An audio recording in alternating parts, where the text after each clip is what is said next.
사랑하는 수정동교회 성도 여러분, 안녕하십니까? 김병철 목사입니다. 6월 14일 월요일에 드리는 매일 묵상을 시작하겠습니다. 오늘 부르실 찬송가는 537장 형제여 지체 말라입니다. 찬송은 형편에 따라 영상을 잠시 멈추시고 개인적으로 부르시기 바랍니다. 하나님의 말씀은 로마서 10장 1절에서 4절까지 말씀입니다. 신약성경 252쪽에 있습니다. 이제 제가 하나님의 말씀을 강독하겠습니다. 이것은 하나님의 말씀입니다. 하나님의 말씀에 경청하시기 바랍니다. 형제들아, 내 마음에 원하는 바와 하나님께 구하는 바는 이스라엘을 위함이니 곧 그들로 구원을 받게 함이라. 내가 증언하노니 그들이 하나님께 열심히 있으나 올바른 지식을 따른 것이 아니니라. 하나님의 의를 모르고 자기 의를 세우려고 힘써 하나님의 의에 복종하지 아니하였느니라. 그리스도는 모든 믿는 자에게 의를 이루기 위하여 율법의 마침이 되시니라. 아멘. 위험한 열심이라는 제목으로 묵상 말씀을 나누도록 하겠습니다. 나에게는 큰 슬픔이 있고 내 마음에는 끊임없는 고통이 있습니다. 나는 육신으로 내 동족인 내 결례를 위하는 일이면 내가 저주를 받아서 그리스도에게서 끊어질지라도 달게 받겠습니다.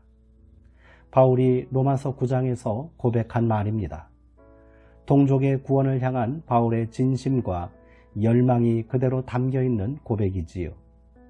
이 고백이 놀라운 것은 로마서 8장에서 세상의 어떤 것도 그리스도 예수 안에 있는 하나님의 사랑에서 우리를 끊을 수 없다고 고백했던 바울의 믿음과 분명하게 대조를 이루기 때문입니다. 그가 이렇게까지 서로 모순되는 말을 심각하게 하고 있는 이유가 있습니다.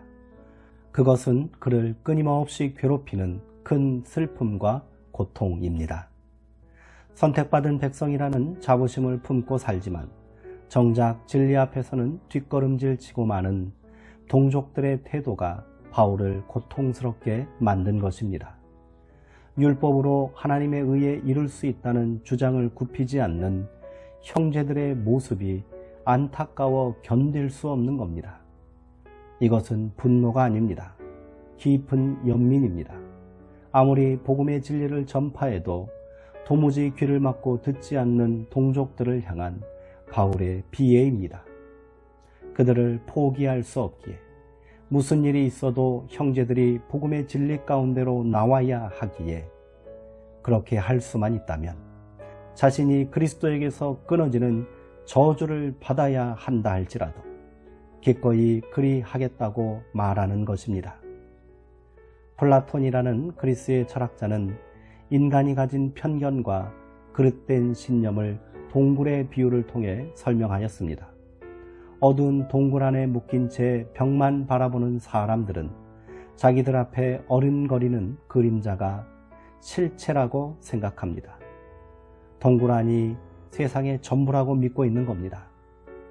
그러던 중 한 사람이 그 동굴에서 벗어나 밝은 세상의 실체와 마주하고는 동굴로 돌아와 사람들에게 지금 우리가 보고 있는 것은 그림자이고 실체가 아니라고 말하지만 아무도 그 말에 귀를 기울이지 않습니다.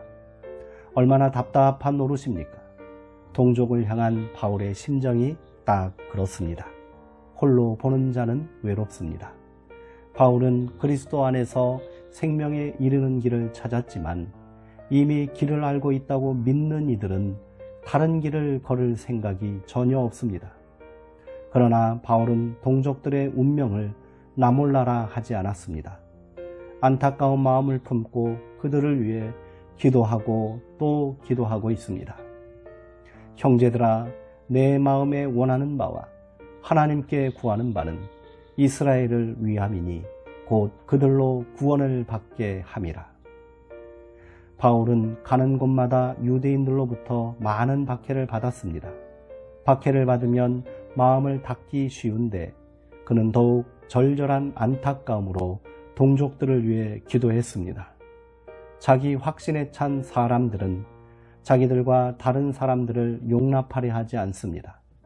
종교적 확신은 독단으로 변하고 독단은 타자에 대한 부정으로 이어집니다. 그러므로 박해는 왜곡된 열정이 낳은 산물인 것입니다. 열정은 아름답지만 모든 열정이 아름다운 것은 아닙니다. 내가 증언하노니 그들이 하나님께 열심은 있으나 올바른 지식을 따른 것이 아니니라 라고 바울이 말한 이유입니다.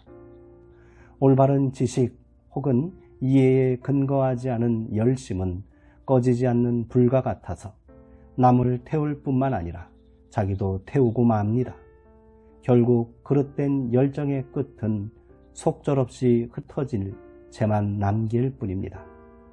자기 의에 사로잡히는 순간 사람은 하나님의 말씀에 귀를 막게 됩니다. 그것이 틀리지 않았음을 증명해야 하기에 하나님을 자기 정당성의 수단으로 이용하기까지 합니다.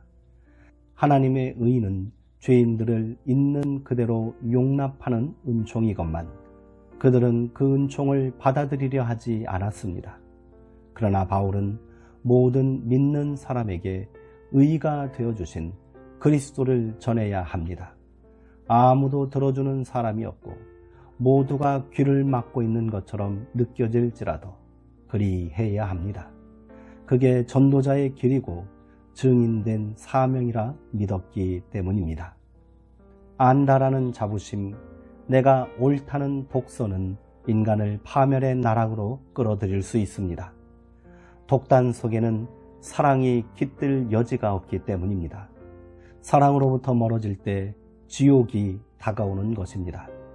바울은 배타적 확신이 아니라 포용적 사랑의 세계로 동족들을 인도하고 싶어 했습니다.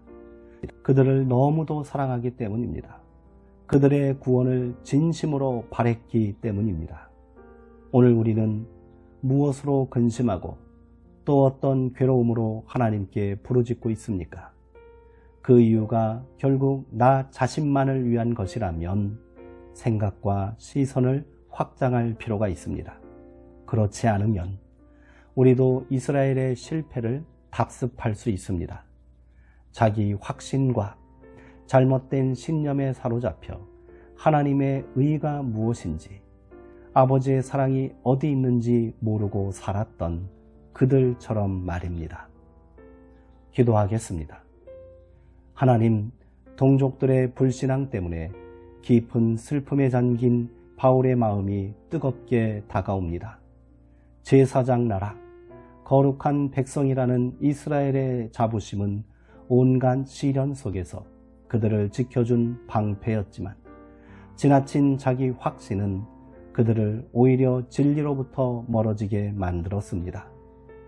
자신의 오류 가능성을 인정하는 겸손한 확신은 왜 그다지도 어려운 것일까요?